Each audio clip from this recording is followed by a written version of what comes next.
Tampak seorang perempuan parubaya mengenakan hijab berwarna biru berbicara berapi-api disaksikan langsung sejumlah rekan-rekannya.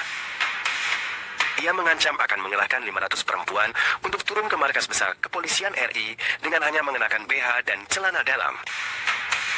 Aksi tersebut cepat menyelesaikan ini. Kalau tidak, saya organisasi perempuan kita 500 perempuan berencana akan turun memakai BH dan celana dalam untuk Mabes Polri. Relawan Jokowi ancam demo pakai BH dan celana dalam. Guntur Romli, gerombolan ternak. Sebuah video yang memperlihatkan sejumlah pendukung Jokowi melakukan jumpa pers kini viral di media sosial. Bukan tanpa alasan, viralnya video itu dipicu kalimat salah seorang perempuan pendukung Jokowi yang menyampaikan ancaman nyeleneh. Dalam video itu, tampak seorang perempuan parubaya mengenakan hijab berwarna biru berbicara berapi-api disaksikan langsung sejumlah rekan-rekannya. Ia mengancam akan mengerahkan 500 perempuan untuk turun ke markas besar Kepolisian RI dengan hanya mengenakan BH dan celana dalam. Aksi tersebut disebut sebagai bentuk protes karena pihaknya merasa kecewa Jokowi terus-menerus dirundung di media sosial tanpa ada tindakan tegas dari aparat penegak hukum.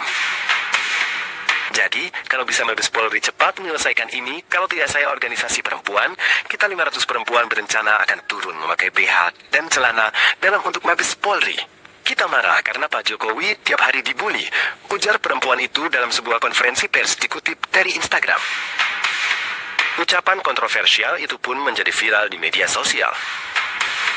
Pernyataan itu langsung menuai reaksi keras dari politikus Partai Demokrasi Indonesia Perjuangan, PDIP, Muhammad Guntur Romli.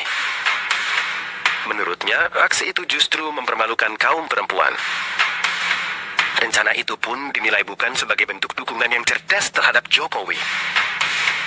Bukan organisasi perempuan, tapi gerombolan ternak, karena hanya ternak yang mau mempermalukan dirinya untuk menjilat junjungannya. Ini namanya pembodohan, fanatisme yang harus dikecam, tak boleh dimaklumi, apalagi dibela, tulis Guntur Romli pada Sabtu, 4 Oktober 2020.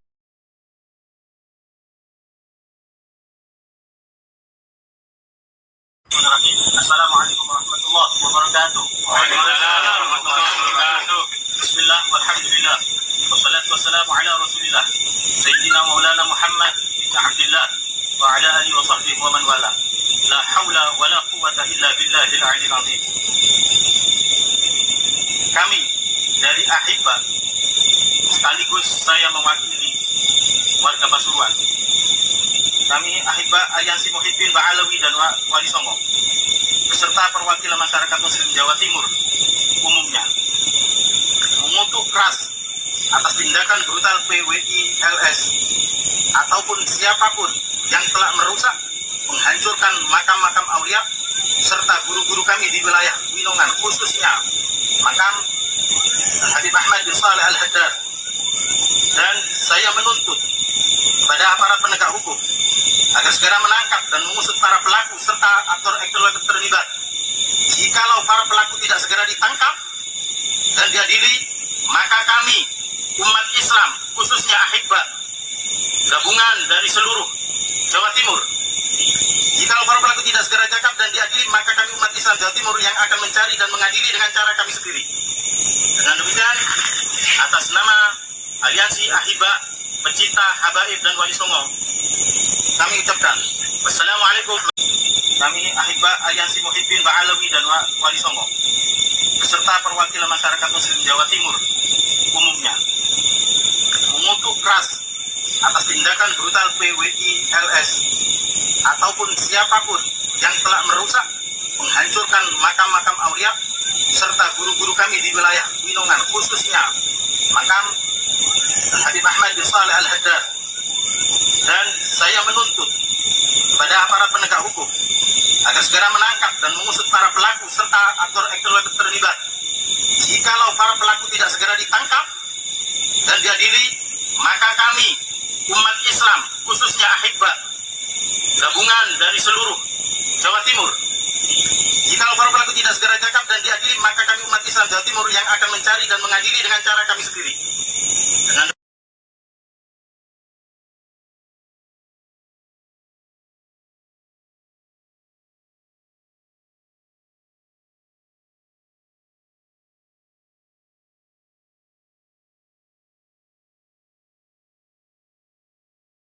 akan saya sampaikan untuk menghancurkan nasab Alawi, dan itu saya ada di dalamnya. Satu, mengklaim nasab Alawi palsu dengan menuduh kitab Abnaul Imam palsu dan mensahihkan kitab palsu sebagai kitab asli, yaitu kitab Asy-Syajarah Al-Mubarakah, dengan mengucapkan mana dalil kitab sejaman keberadaan nasab Alawi. Kenapa? Karena dia sudah menuduh kitab Abnaul Imam palsu abad ke-5 dengan menghadirkan kitab Sejarah Mubarakah abad ke-6, sehingga di dalam kitab abad ke-6 itu yang disebut kitab Asy-Syajarah Mubarakah hanya mengklarifikasi 3 nama daripada anaknya Ahmad bin Isa, Muhammad, Ali, dan Husain. Tidak ada Abdullah. Lalu mereka memberikan narasi mana kitab sejaman yang mengklarifikasi Abdullah sebagai anak Ahmad bin Isa. Padahal kitab Asy-Syajarah Al-Mubarakah itu kitab palsu, bukan karya Imam Fakhruddin Ar-Razi. Satu. Dua, mereka mencari-cari kejahatan dan kesalahan keluarga Ba'alwi dari para habaib. Maka saya sampaikan kepada para habaib dimanapun antum berada, jaga sikap antum. Jangan pernah meremehkan nasab orang. Jangan pernah berceramah sesuatu yang tidak penting, mengagul-ngagulkan kakek moyang sementara ini. Kenapa? Karena itu yang dicari-cari oleh mereka. Ingat, saya sampaikan. Hari ini, kalau kalian ceramah, sampaikanlah ilmiah. Sampaikanlah ceramah-ceramah yang sifatnya mengagungkan Nabi Muhammad dan sahabatnya. Kalau menceritakan karamat wali-wali Allah, sampaikan karamat wali-wali yang lain yang bukan daripada leluhur kalian dulu. Biarlah ulama-ulama yang menyampaikan tentang karamah leluhur kalian, Ba'alwi. Itu yang harus kalian jaga. Itu kedua yang dicari. Asal ada Habib yang melakukan tindakan yang tidak baik, tertangkap narkoba, itu habis di framing mereka. Itu cara untuk menghancurkan nasab Alawi di masyarakat. Dengan cara apa? Lihat itu keturunan Nabi kerjanya maling. Lihat itu kerja Nabi kerjanya ini orang. Lihat itu katanya cucu Nabi tetapi dia dawir. Macam-macam. Itu hati-hati. Lihat itu cucunya Nabi, mereka berdusta mengatakan karomah-karomah. Lihat itu program kedua. Yang ketiga, mereka membuat sebuah framing makam palsu. Mereka sudah buat makam palsu itu melalui orang-orang aliran perdukunan yang dulu mereka mencintai Ba'alawi, sehingga mereka membuat makam itu atas nama Habib-Habib. Kemudian mereka sudah masuk ke dalam golongan Ba'alwi, golongan Mukimat, lalu mereka menunjukkan itu kita makam-makam yang kita Ba'alawikan, ya. Namun itu marilah kita tuduh sebagai Ba'alawi yang buat.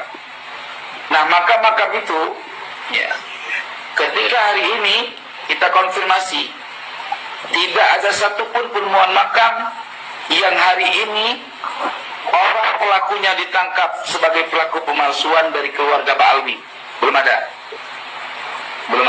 Yang keempat, mereka memframing sejarah kedatangan Ba'alawi dengan menuduh oknum Ba'alawi, keluarga Ba'alawi adalah sebagai antek Belanda yang dibawa oleh Belanda.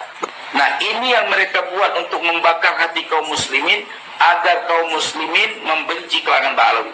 Itu yang hati-hati yang harus kalian pahami dari apa yang saya sampaikan. Hal itu saya sebutkan karena itu pernah terjadi rapat di Buntet. Program itu yang saya sampaikan untuk menghancurkan nasab Alawi, dan itu saya ada di dalamnya. Maka saya sampaikan hari ini agar antum semua bisa menjaga diri, baik para dai-dai habaib dan ustaz-ustaz atau kiai-kiai yang kalau ceramah suka mengatakan tunan Imam Bonjol Ba'alawi, Pangeran Diponegoro Ba'alawi, padahal Robitoh tidak pernah mengisbat nasab Pangeran Diponegoro sebagai keluarga Ba'alawi. Itu adalah ceramah-ceramah ustaz-ustaz yang sok tahu. Hati-hati ustaz-ustaz, kiai-kiai, kalau nggak tahu janganlah bahas-bahas soal nasab. Jangan mengkait-kaitkan orang penting kepada keluarga Ba'alawi. Ini akan dijadikan senjata oleh Mukimat untuk menghancurkan